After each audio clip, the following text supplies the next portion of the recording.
Ladies and gentlemen, please welcome to the squared circle, Ricardo Brown.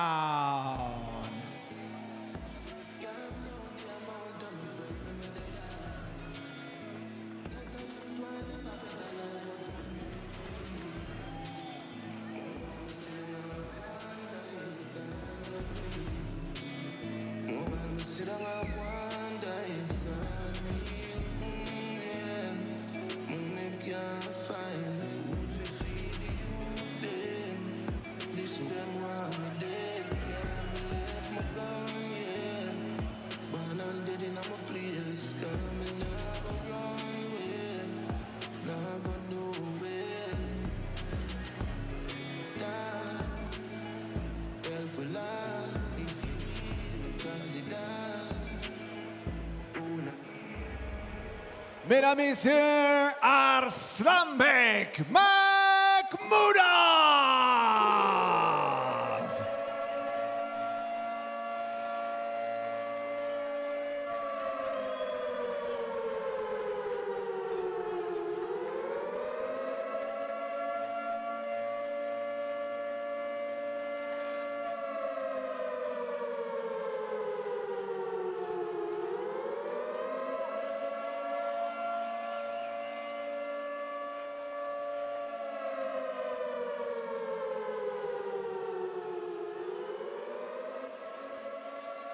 Mesdames, Messieurs, Eye of the Tiger présente ce super choc prévu pour 10 rounds chez les poids lourds. Ladies and gentlemen, Eye of the Tiger presents this 10-round super fight in the heavyweight division. Les juges pour ce combat, judges for this bout, Monsieur Richard Blouin, Monsieur David Terrien et Monsieur Jack Whitburn. L'arbitre, your referee, Monsieur Junior Padulo. Tout d'abord, dans le coin bleu, sa fiche professionnelle, 12 victoires, aucune défaite, 11 victoires acquises par KO. De Brantford, Ontario, mesurant 6 pieds 7 pouces, pesant 261,4 livres. Introducing first, fighting out of the blue corner, professional record is perfect, 12 wins, no defeats, 11 wins coming by way of knockout. Fighting out of Brantford, Ontario, he stands 6'7" and weighs 261.4 pounds. Ricardo, Big 12 Brown.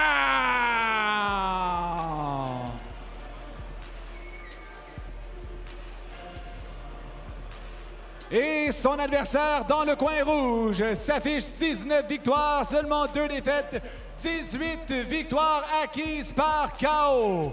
De Montréal, il mesure 6 pieds 6 pouces et pèse 265,8 livres. Introducing the opponent, fighting out of the red corner, professional record 19 wins, 2 defeats, 18 wins coming by way of knockout. From Montreal, Quebec, he stands 6'6" and weighs 265.8 pounds. Ladies and gentlemen, Arslanbek, le Lion Makhmudov!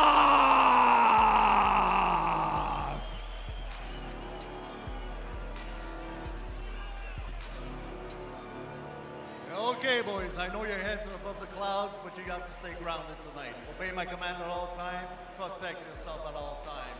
Touch him up. Let's go.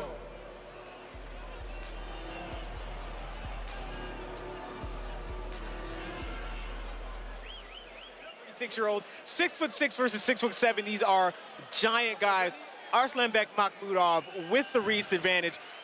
Big 12 Brown is a southpaw, little known fact, because he's usually just walking forward, slinging. Oh, a little bait and switch. Yeah, I think that was a little bit of a graphic mistake there, Maury, but you look at right away, no love lost between these two big men, and 29 combined knockouts and 31 career wins. Yes, absolutely. Now this is round one in what is a step up in class fight for Ricardo Brown.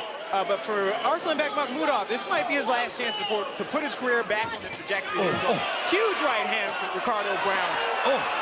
And another one. Both men swinging for the fences early on. This is sort of what we expected. Now here's referee Junior Padullo coming in asking for some technique. But if he's looking for a technique, he might have come to the wrong place. This is a hockey fight on dry land. Ricardo Brown landing a stiff jab, though. I didn't think I'd see one of those tonight. Oh. And that's the thing, though, with Makhmudov. Early on, especially, he goes guns blazing. And as the fight progresses, if you can withstand the early onslaught, you're able to do some damage to yourself. I don't know if Ricardo Brown is going to, because that right hand landed flush. Ricardo Brown doing a smart thing holding there, but he's not going to be able to take too many more of those. And Arslanbek Makhmudov is unloading. He understands Ricardo Brown is hurt. The thing with Ricardo Brown, though, he's never been in this type of fight, but he's never suffered defeat as well. So he's got a lot of pride of wanting to come back out of nowhere, even when he's hurt. Well, when you think about how this fight unfolds, how it stacks up, you got two really big, strong guys that look across the ring and say, here's a big, strong, slow guy that I can hit. They both might be right. And there's a massive right hand from Arslanbek Makhmudov. Drops Ricardo Brown to all fours. That was going to happen to somebody early, and it happened to Ricardo Brown. He's on wobbly legs. Yeah, and I don't know about letting this fight continue. And Junior Padullo does the right thing. Ricardo Brown is complaining now, he's protesting now, but again, he's had 10, 15 seconds to gather himself. Even as he walks to the corner, he looks a little bit unsteady.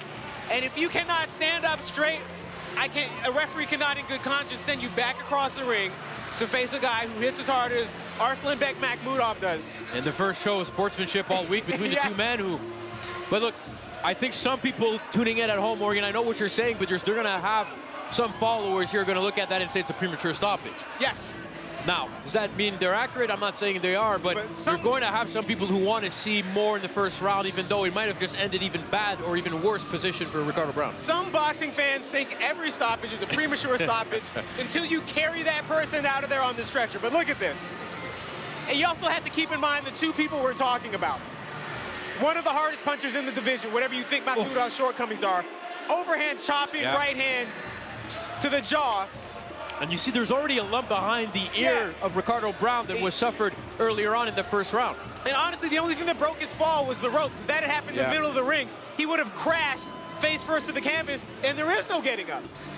And so you see that guy's wobbled, and you have to take into account how hard Arslanbek Makhmudov punches. Well, especially Makhmudov, we know the first 3 rounds, even against Kabayel, he started with success, but Kabayel was able to kind of withstand those early power shots and started digging deep to the body and turn it around, and we see how much Kabayel has had success since that fight, and where Makhmudov really now is in a position tonight, he had to win. Ricardo Brown had to really keep his hands up a little bit more. He took too many chances, I think, trying to exchange early on here. Yeah, when I talked to Ricardo Brown, he said he had a plan. He had a plan A and plan B. Yeah, his plan A was the 12 gauge, you know, and he thought he was going to land that big punch. But he said plan B was to take Makhmudov deep and drown him because of what you just said. If you can get him past the 3rd round, you have a chance. He'll wear down. Those punches don't land with the same impact.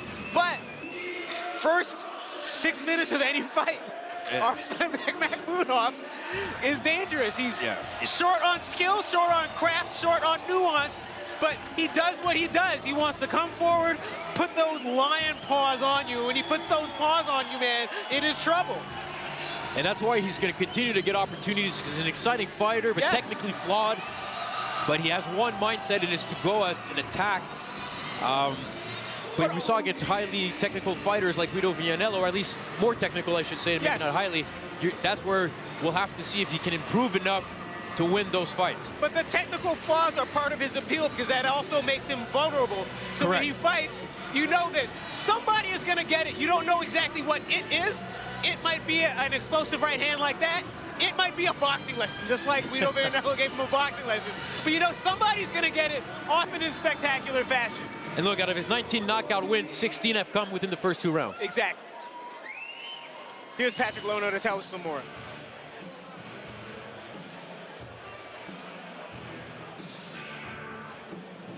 Mesdames, Messieurs, chronomètre officiel, 1 minute 57 secondes du premier round. L'arbitre Junior Padullo arrête le combat, déclarant le gagnant par TKO. Ladies and gentlemen, official time, 1 minute 57 seconds of round number 1. Referee Junior Padullo stops the fight declaring the winner by TKO, Arslanbek Makhmudov!